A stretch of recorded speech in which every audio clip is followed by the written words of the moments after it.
Começa agora um programa que traz tudo sobre o livro mais lido em todos os tempos. Apresentamos O Som do Livro.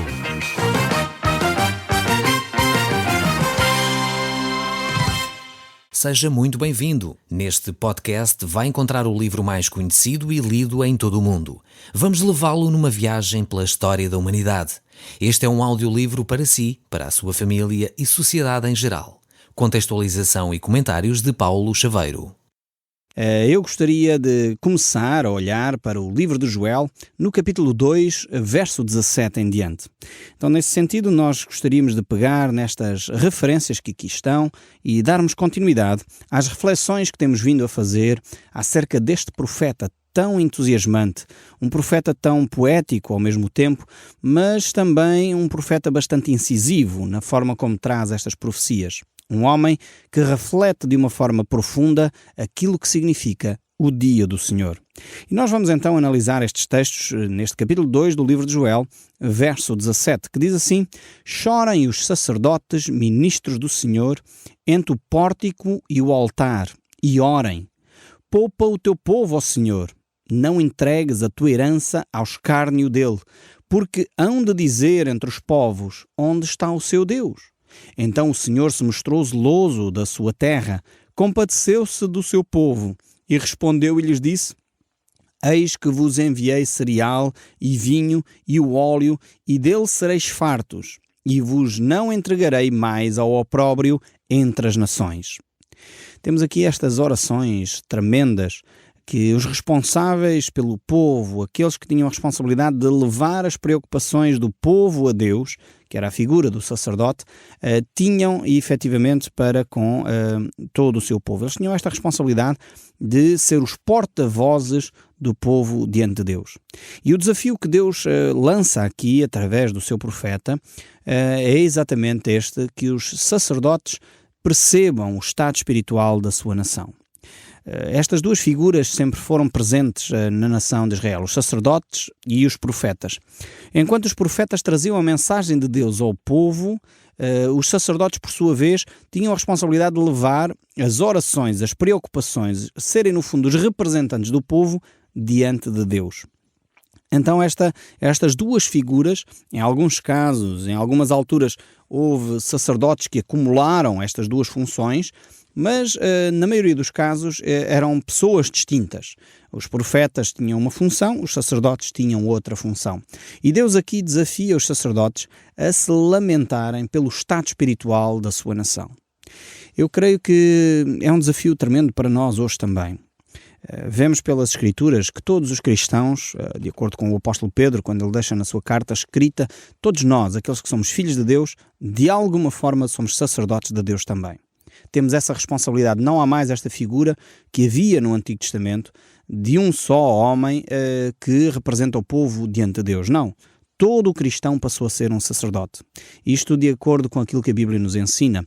Ao mesmo tempo, todo o cristão tem a responsabilidade de profetizar, declarar a palavra de Deus àqueles que cruzam connosco. Então é algo que se alterou com a vinda do Espírito Santo, com a descida do Espírito Santo no dia de Pentecostes. Foi exatamente esta relação que Deus tinha com o homem. Mas, para todos os efeitos, nós temos esta responsabilidade de alguma maneira, orar por aqueles que cruzam connosco, procurar a felicidade daqueles que estão connosco, procurar o bem-estar daqueles que estão connosco. E dessa forma, devemos conduzir as pessoas a honrar o nome de Deus. Esta deveria ser a responsabilidade dos sacerdotes, devia ser a responsabilidade dos profetas e também, creio eu, a responsabilidade de cada um de nós. É fundamental que cada um de nós possa desenvolver uma oração profunda, de lamento, de tristeza, pelo pecado da nossa nação. Não só o nosso pecado individual.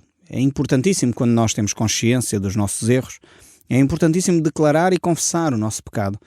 Mas creio também que precisamos de dobrar o nosso joelho diante de Deus, humildemente clamar a Deus, talvez com clamores, com choro, com lágrimas no nosso rosto, por vermos a miséria em que muitas vezes o nosso povo se encontra em termos espirituais. Ver como a corrupção continua a pairar na nossa sociedade, como infelizmente a mentira é algo comum em todos os estratos sociais, verificar que a gravidez na adolescência continua a aumentar no nosso país. O alcoolismo é um flagelo que assola qualquer família da nossa nação. A idolatria é algo bem presente na vida das pessoas, e não falo só de imagens de escultura. Falo também da idolatria que muitas vezes se faz ao dinheiro, a idolatria que muitas vezes se faz ao sucesso, à fama. Esta idolatria de alguns indivíduos em detrimento da maioria das pessoas, como se os outros não tivessem valor. Precisamos de confessar o nosso pecado diante de Deus. Essa atitude derrotista que muitas vezes assola a nossa alma, esse fado que nos acompanha de que não vamos conseguir nunca mudar nada, precisamos de confessar isso diante de Deus, abandonar esse tipo de atitudes e clamar a Deus, de facto, que Ele intervenha em nosso favor. Realmente o nosso Senhor Jesus Cristo nos deixou as bem-aventuranças, Ele nos deixou aquelas bênçãos quando Ele declarou no Sermão do Monte: bem-aventurados os que choram. E é deste tipo de choro que a Bíblia está a falar. É quando alguém percebe o seu pecado e se lamenta pelo estado espiritual do seu povo. E realmente é bem-aventurado o povo cujo Deus é Senhor, cujo Deus está a governar a nação. E como seria importante que a nossa nação retomasse esse rumo de que Cristo Jesus é o Senhor, Cristo Jesus é o dono, Cristo Jesus é que norteia a nossa vida como cristãos. Como seria fundamental, nesta época, nós lembrarmos a importância e a centralidade de Cristo para o cristianismo. Quando nós focamos a nossa atenção noutras coisas, quando nós centralizamos o nosso cristianismo noutras entidades, perdemos o foco, porque cristianismo é Cristo no centro de todas as reflexões. E é lamentável que o nosso cristianismo se tenha desvirtuado, que o nosso cristianismo se tenha concentrado em outras personagens do que em Cristo Jesus. Se tenha concentrado, muitas vezes dedicamos mais tempo a Maria do que a Jesus. Dedicamos mais tempo a Pedro do que a Jesus. Dedicamos mais tempo ao apóstolo Paulo do que a Jesus. Precisamos de retornar à centralidade de Cristo no nosso cristianismo. Eu creio que quando todos os cristãos do nosso país perceberem esta realidade e começarem a perceber a centralidade de Cristo na nossa vida, eu creio que então o nosso país irá sofrer uma transformação muito mais positiva do que aquilo que tem vindo a viver. Quando os valores de Jesus forem integrados no nosso dia-a-dia, realmente passaremos a ter uma nação cristã. E eu oro para que esse dia chegue em breve. Creio que nós que temos essa responsabilidade como cristãos de orar como sacerdotes desta nação, precisamos lamentar e precisamos perceber que Deus tem uma mão cheia de bênçãos para nos dar. E Ele quer entregar essas bênçãos, assim como Ele falou aqui com o povo de Israel, que Ele tinha já o cereal, Ele já tinha o óleo para entregar, Ele tinha as bênçãos materiais para dar. Esse não é o problema de Deus. O problema de Deus é o coração do homem. É quando nós não buscamos a Deus em primeiro lugar. É quando não buscamos a justiça de Deus em primeiro lugar. Quando não buscamos o seu reino em primeiro lugar. E é óbvio que o resto não nos pode ser acrescentado. Então é necessário que cada um de nós assuma esta atitude de solidariedade com o próximo, de solidariedade para com aqueles que precisam de Jesus e com um amor sincero para podermos partilhar a experiência que nós temos, da paz interior que sentimos, da serenidade que só Cristo dá ao nosso coração e termos a ousadia de declarar isso a quem cruza connosco. Temos um tesouro importantíssimo num vaso frágil de barro, como dizia o apóstolo Paulo, mas esse tesouro tem de ser partilhado, não pode ser guardado para nós. É um tesouro que tem de ser distribuído em favor do próximo. Mas devemos então ter essa atitude de clamor a Deus e ter essa atitude que Jesus teve quando Ele declarou: no entanto, faça-se a tua vontade, ó Deus, e não a minha. Quantas vezes nós fazemos a nossa vontade em vez da vontade do Pai? A vontade do Pai é que cada um de nós possa ter esta vida em abundância.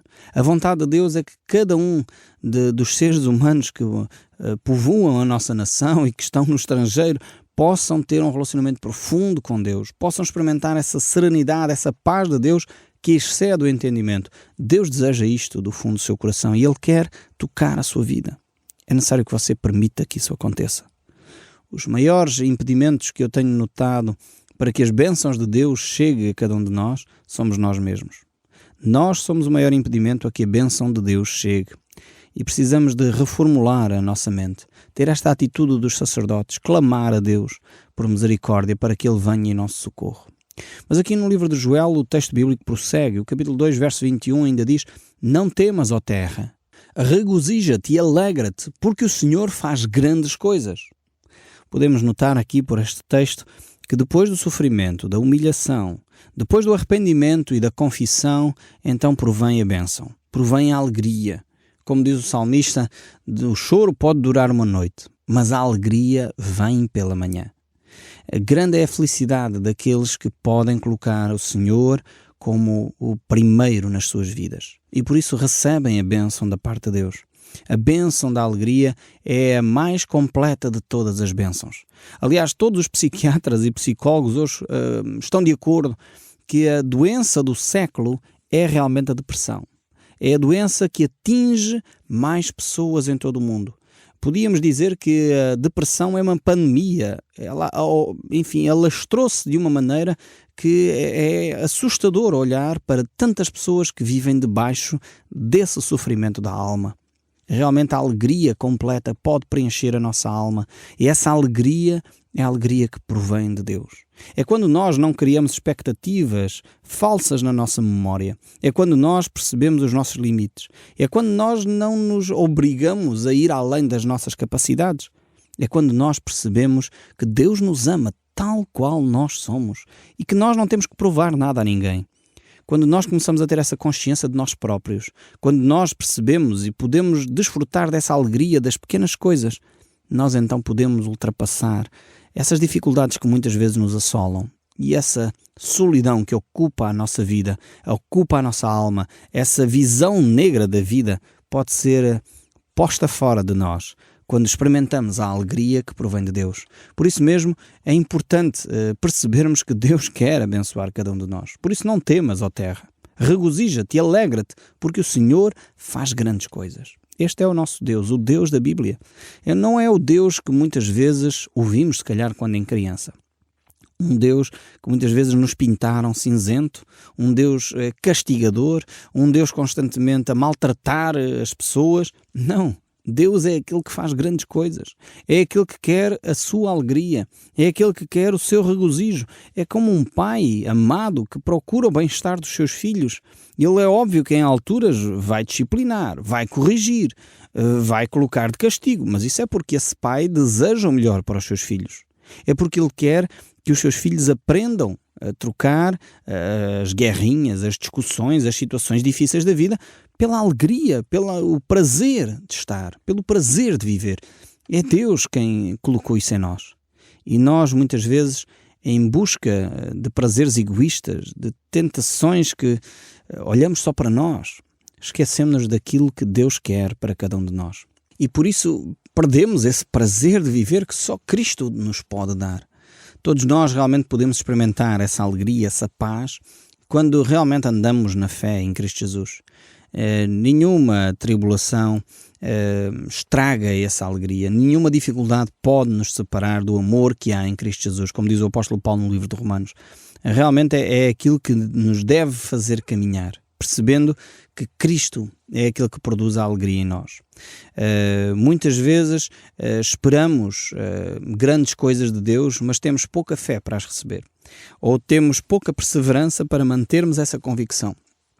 E devemos estar atentos àquilo que Deus tem para nos dizer.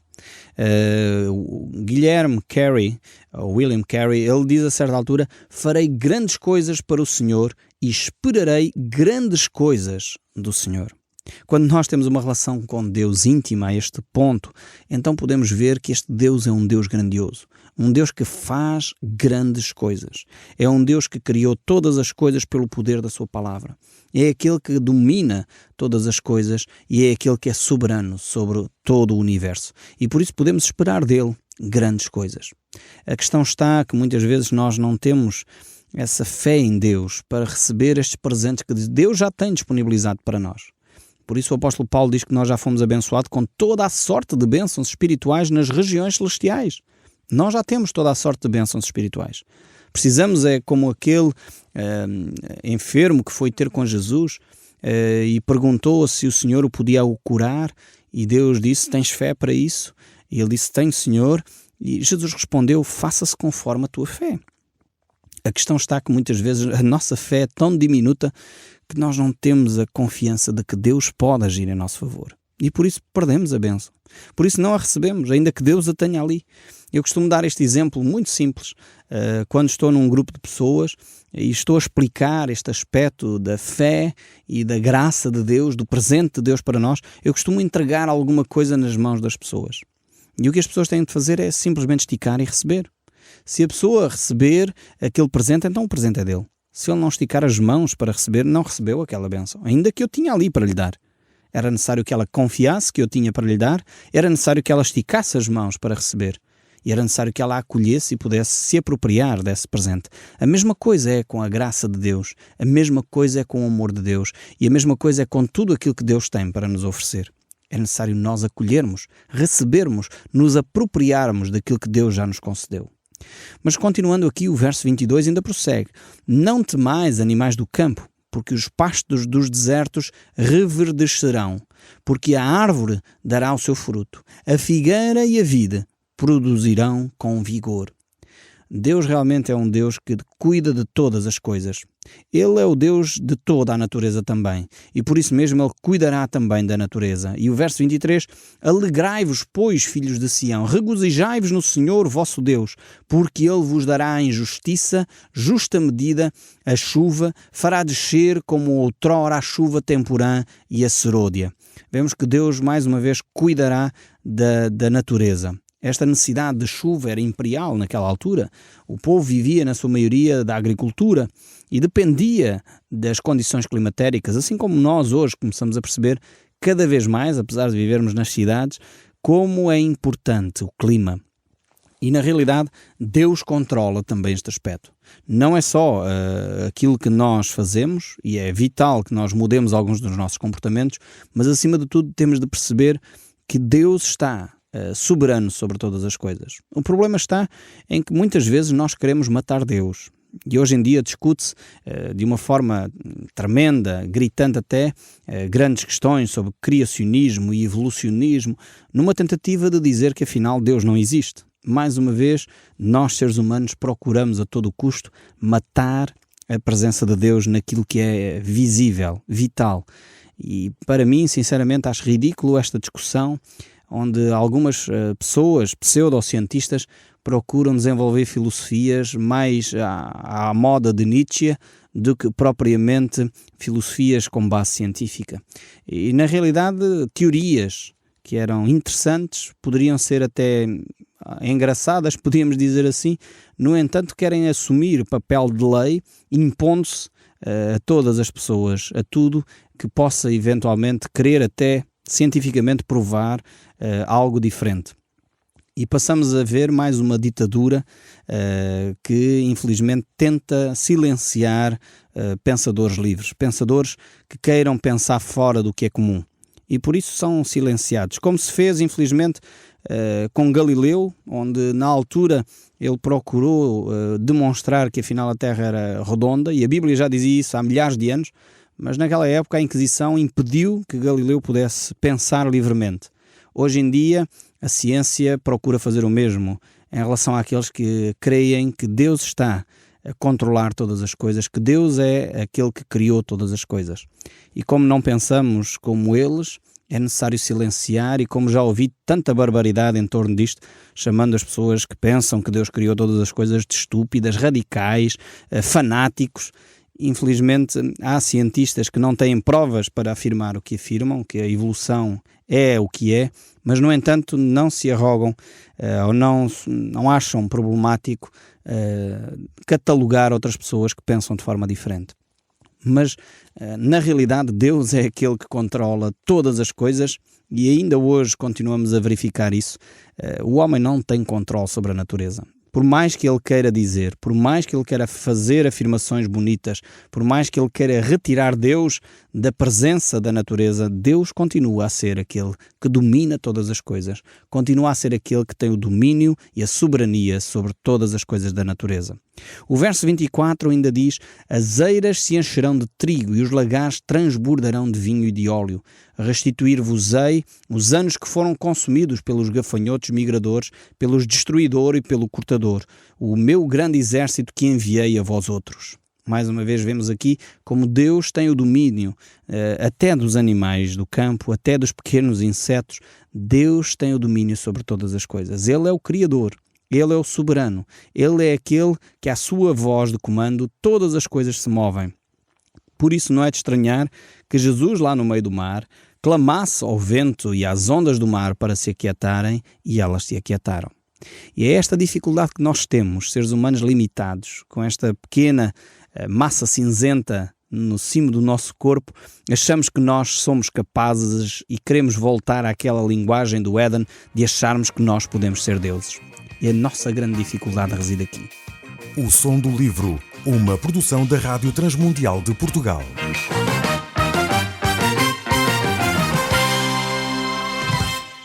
RTM. Conhece todos os nossos programas em rtmportugal.org.